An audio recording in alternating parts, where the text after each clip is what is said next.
জাতীয় দৈনিকের শিরোনাম আপনাদের জানাতে চাই। প্রথমেই আমার হাতে রয়েছে সত্য সন্ধান নির্ভীক দৈনিক যুগান্তরের একটি সংখ্যা। যুগান্তরের প্রথম পাতার মূল শিরোনামটুকু আপনাদের পড়ে শোনাতে চাই।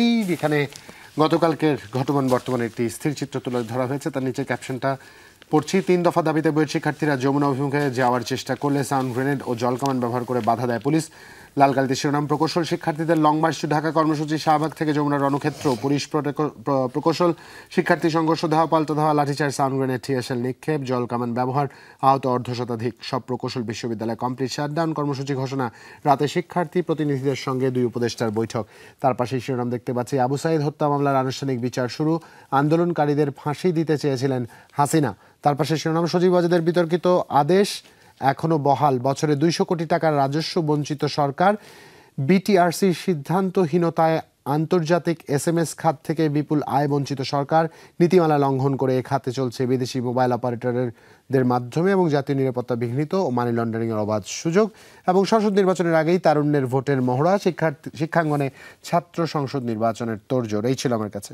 হ্যাঁ, ধন্যবাদ জুবাইর তোমাকে। আমার হাতে আছে দৈনিক কালবেলা যেগুলোকে আসলে শিরোনাম করেছে, তার প্রথমে যেটা কি শিরোনাম করেছে সেটা একটু অন্য দৈনিকগুলোর থেকে একটু ভিন্ন ধর্মী। সেটা বই ছাপার কাজ যাচ্ছে বিদেশিদের হাতে।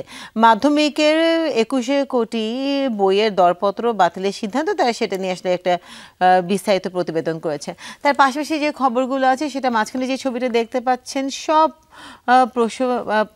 প্রকৌশল বিশ্ববিদ্যালয় আজ কমপ্লিট শাটডাউন, সেটাকে তারা করেছেন শিরোনাম।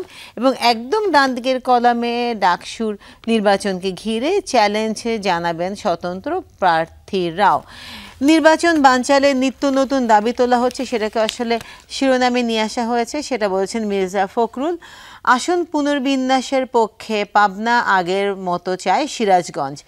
জাতীয় নির্বাচনের রোডম্যাপ চূড়ান্ত আজ ঘোষণা, সেটা বলা হয়েছে। এবং ইতিহাসের দায় নিতে গড়িমসি পাকিস্তানের, সেটাও 71-এর অমীমাংসিত ইস্যু নিয়ে কথা বলেছেন ডক্টর ইমতিয়াজ আহমেদ।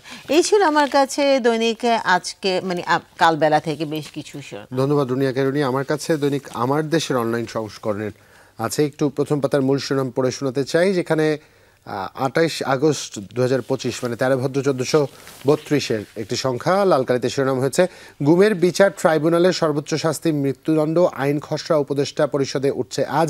120 দিনে মামলা নিষ্পত্তি, আয়নাঘর সহ 15.5 বছরে গুম, অপরাধের বিচার হবে প্রস্তাবিত আইনে। জাতিসংঘ সনদ, গুম কমিশন, হিউম্যান রাইটস ওয়াচ সহ মানবাধিকার সংস্থার মতামত আমলে নিয়েছে আইন মন্ত্রণালয়।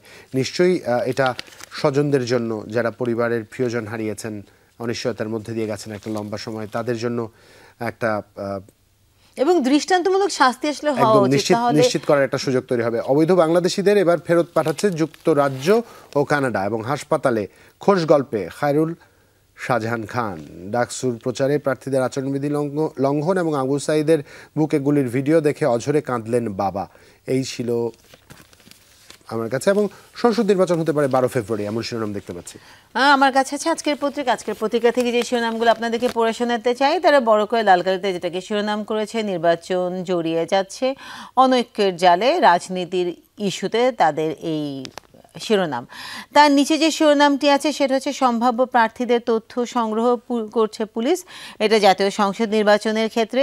এবং ডান দিকের কলমে যদি চলে আসি, সেখানে সচিত্র প্রতিবেদন করা হয়েছে, প্রকৌশল শিক্ষার্থীদের পুলিশে লাঠিপেটা, সাউন্ড গ্রেনেড। 3 দফা দাবিতে আন্দোলন এবং আজ ভোটের রোডম্যাপ ঘোষণা, সেটাকেও তারা করেছেন শিরোনাম। নির্বাচন বানচাল করতে নিত্য নতুন দাবি, বলেছেন মির্জা ফখরুল। ডাকসু নির্বাচনকে ঘিরে পাশাপাশি 2টি শিরোনাম আছে। ডাকসু নির্বাচন, রুমমেটকে জখম, কারাগারে ভিপি প্রার্থী জালাল। এবং ডাকসু নির্বাচন, একদিনে 2 বার ভোটের তারিখ পরিবর্তন। এই ছিল আমার কাছে আজকের পত্রিকা থেকে বেশ কিছু শিরোনাম। ধন্যবাদ রুনিয়াকে। প্রত্যেকটি জাতীয় দৈনিক কিন্তু প্রকৌশল শিক্ষার্থীদের সাথে পুলিশের যেই সংঘর্ষের ঘটনা, তার চিত্র তুলে ধরেছে।